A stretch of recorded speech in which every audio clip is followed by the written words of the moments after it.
من الشاہدین والشاکرین والحمد للہ رب العالمین۔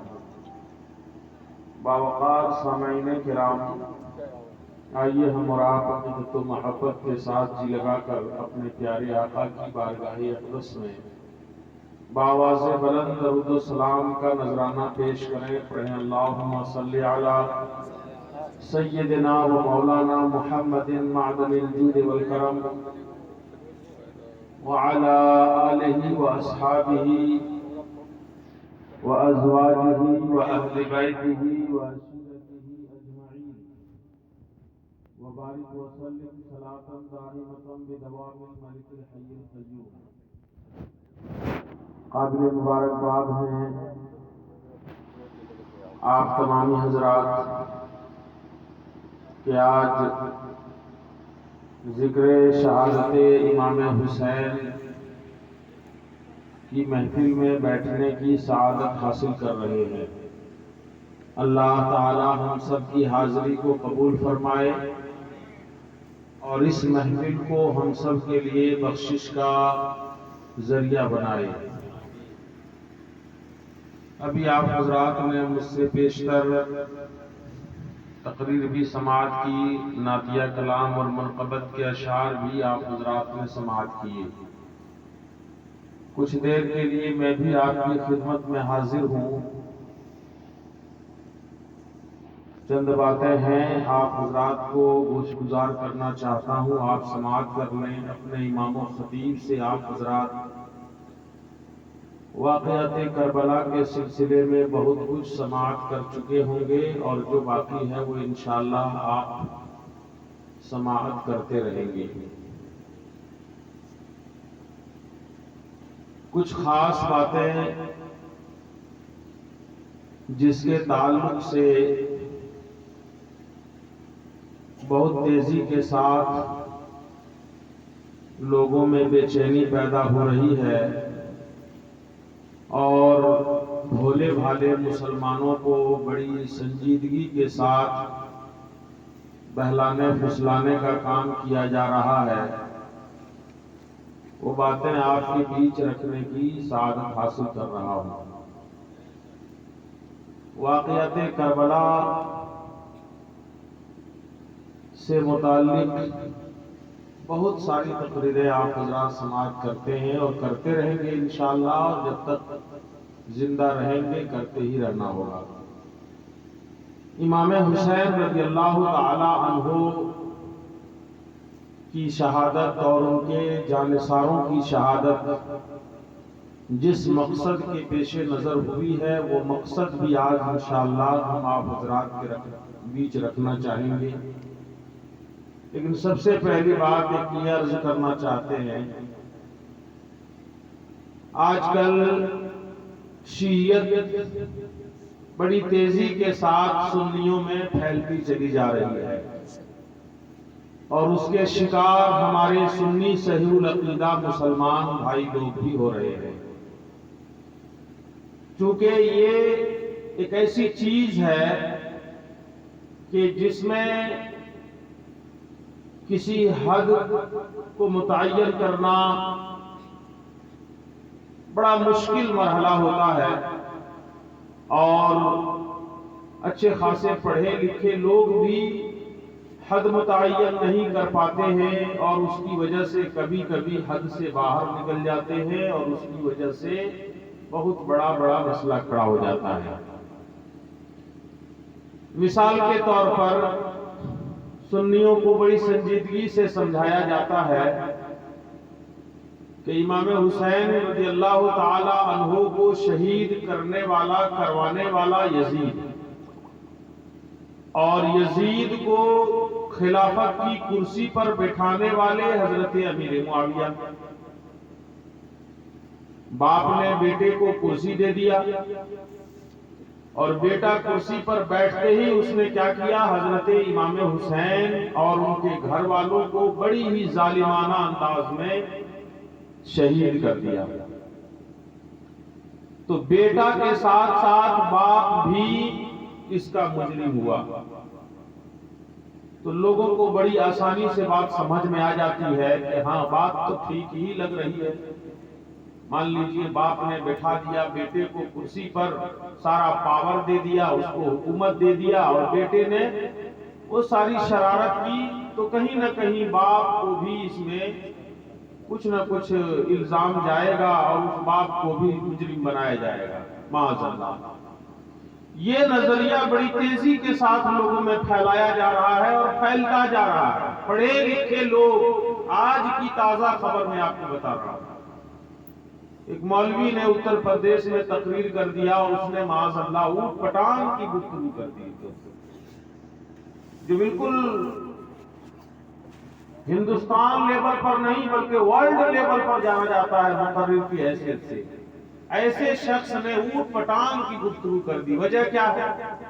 شیعہ کے زد میں وہ ضرور آ گیا اور اس کو سمجھ میں نہیں آیا، اس کو بھی شیعہ نے اپنے جال میں پھنسا لیا اور جو بلوانا چاہتا تھا وہ بلوا دیا۔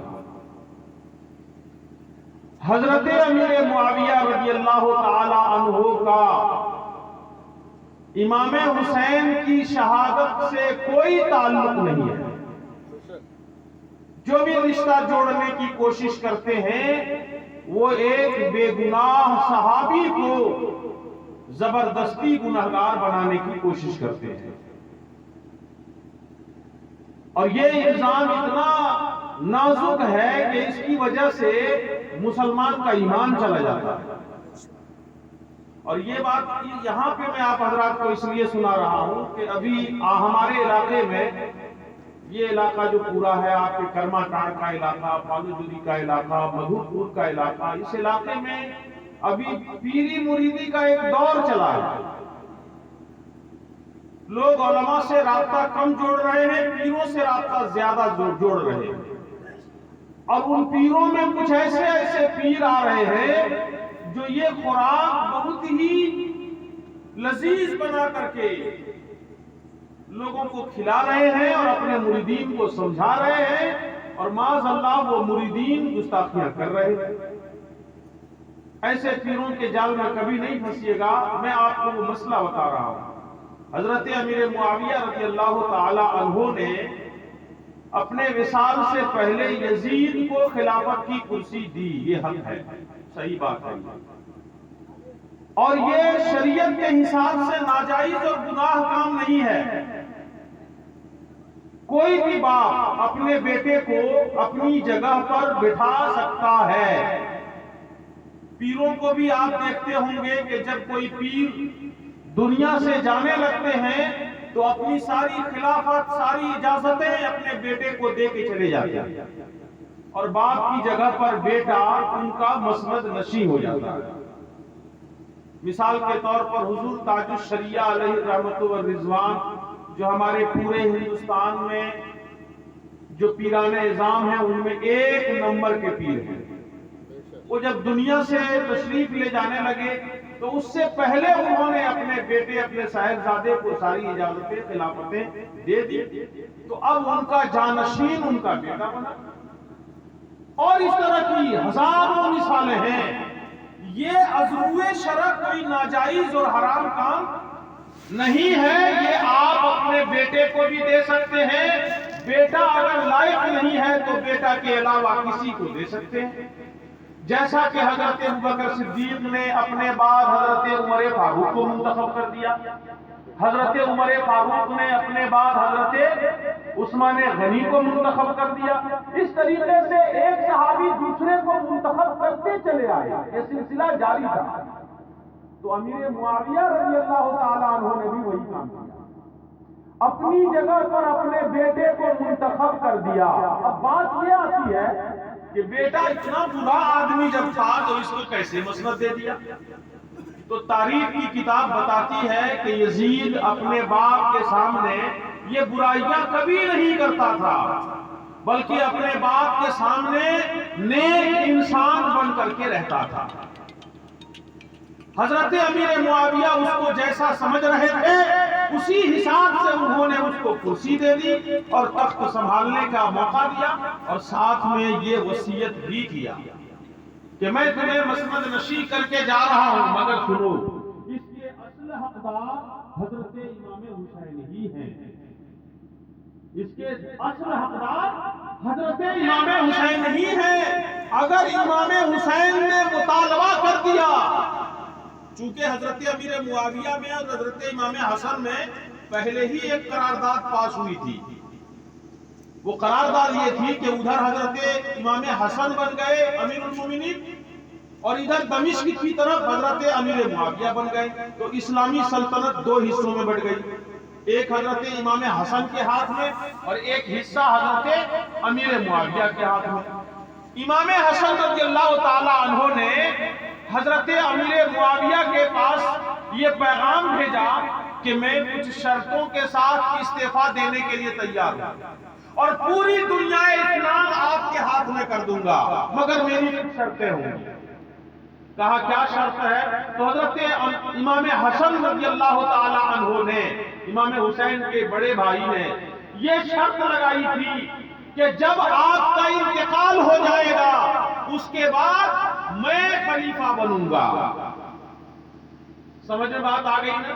یہ شرط امام حسن نے لگائی، مگر حضرت امیر معاویہ سے پہلے حضرت امام حسن کا انتقال ہو گیا، ان کو شہید کر دیا زہر دے کر۔ تو اب جو شرط بنی تھی وہ شرط ختم ہو گئی، اس لیے حضرت امیر معاویہ نے اپنے بعد یزید کو کرسی دے دیا اور یہ کہہ لیا کہ اس کے اصل حقدار حضرت امام حسین ہیں، امام حسن کے بھائی، اگر وہ مطالبہ کرے مانگے تم سے تو ذرا بھی ہچکچانا نہیں اور یہ کرسی انہیں عطا کر دینا۔ لیکن جیسے ہی حضرت امیر معاویہ کا انتقال ہوا، یزید کا اصلی چہرہ سامنے آ گیا، اس نے وہ برائیاں کھلم کھلا کرنا شروع کر دی جو پہلے وہ چھپ چھپ کر کے کرتا تھا، جیسے کہ نماز چھوڑنے کا کام اس نے اعلانیہ کر دیا۔ اس زمانے میں نماز چھوڑنا بہت بڑا جرم تھا اور آج بھی ہے، لیکن اس زمانے میں معاشرے میں بھی بہت بڑا جرم تھا۔ یہ نماز نہیں پڑھنے والے یا تو کافر ہوتے تھے یا منافق ہوتے تھے۔ مسلمان اپنے آپ کو کہنے والا کوئی بھی انسان اس دور کا بے نمازی نہیں ہوتا تھا۔ معاشرے میں بہت بڑا گناہ تھا یہ کہ جو نماز نہیں پڑھے گا وہ یا تو کافر ہوگا یا پھر وہ منافق ہوگا۔ یہ بات طے تھی اس وقت بھی، اس وجہ سے کوئی بھی نماز چھوڑتا نہیں تھا، نماز پڑھتا تھا، مگر یزید نے اس کو جرم رہنے نہیں دیا۔ اس نے سوچا کہ میں نماز چھوڑنے کو کوئی جرم نہ رہنے دے، جو نماز نہیں پڑھتا تھا اس کو قید میں ڈال دیا جاتا تھا۔ اس نے نماز چھوڑنا شروع کر دیا، اور جب کوئی امیر کوئی بادشاہی گناہ کرنے لگے تو وہ جرم جتنا رعایا کرے گا کسی کو سزا نہیں ملے گی، سارے لوگ آزاد ہو جائیں گے، یہ جرم اس نے عام کرنا شروع کر دیا۔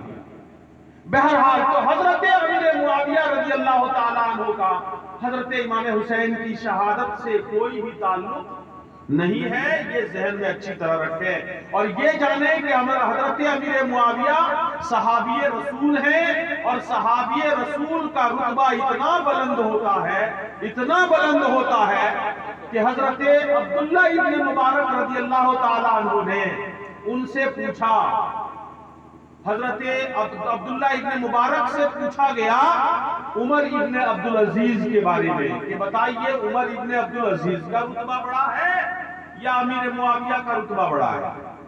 کیونکہ ان کے زمانے میں حضرت امیر معاویہ کو لوگ برا بھلا کہنا شروع کر چکے تھے، تو یہ بات سوال میں لایا کہ بتائیے امیر معاویہ کا رتبہ بڑا ہے یا عمر ابن عبدالعزیز کا رتبہ بڑا ہے؟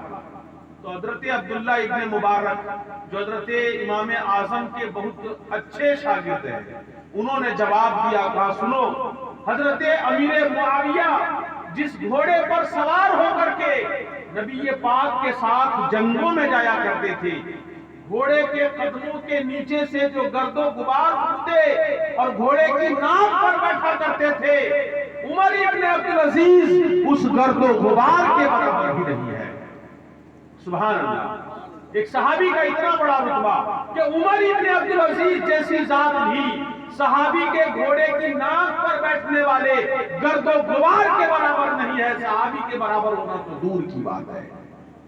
اور یہی وہ امیر معاویہ ہیں، رشتے میں میرے نبی کے یہ سالے لگتے ہیں، اپنا سالہ، ان کی بہن حضرت ام حبیبہ ام المومنین نبی کے نکاح میں ہے.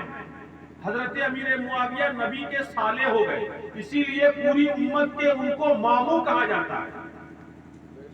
پوری امت کا ماموں، چونکہ ام المومنین ان کی بہن ہو گئی اور اسی حساب سے وہ پوری امت کے ماموں. حضرت امیر معاویہ اپنی بہن کی گود میں سر رکھ کر سو رہے ہیں. میرے آقا تشریف لائے، انہوں نے دیکھا بہن نے اپنے بھائی کو گود میں لے کر سلایا ہوا ہے، تو آقا نے پوچھا حضرت ام حبیبہ سے کہ اے ام حبیبہ، کیا تمہیں امیر معاویہ سے محبت ہے؟ تو انہوں نے کہا ہاں یا رسول اللہ، میں اپنے بھائی سے محبت کرتی ہوں. آقا نے ارشاد فرمایا میں بھی اس سے محبت کرتا ہوں اور اللہ بھی محبت کرتا ہے. سبحان اللہ. یعنی امیر معاویہ وہ شخص ہیں، وہ ذات ہیں کہ جن سے اللہ کے رسول بھی محبت کرتے ہیں اور اللہ تعالیٰ بھی محبت کرتا ہے. اس لیے کوئی بھی آ کے آپ کے کان میں میٹھا زہر ڈالنے کی کوشش کرے، کبھی بھی ان کی باتوں پہ دھیان نہ دے. حضرت امیر معاویہ صحابی ہیں اور ہر صحابی رسول جنتی ہیں. اللہ نے ان سے جنت کا وعدہ کر لیا ہے. کلن وعد اللہ الحسنی، سب سے اللہ نے بھلائی کا وعدہ فرما لیا ہے.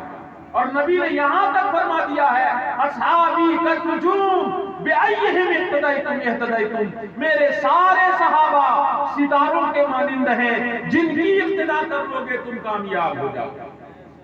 یہ ایک موٹا سا مسئلہ تھا جو عقیدے سے تعلق رکھنے والا تھا، یہ میں نے آپ کے بیچ اس لیے رکھ دیا. اب ایک دوسری بات میں عرض کرنا چاہتا ہوں.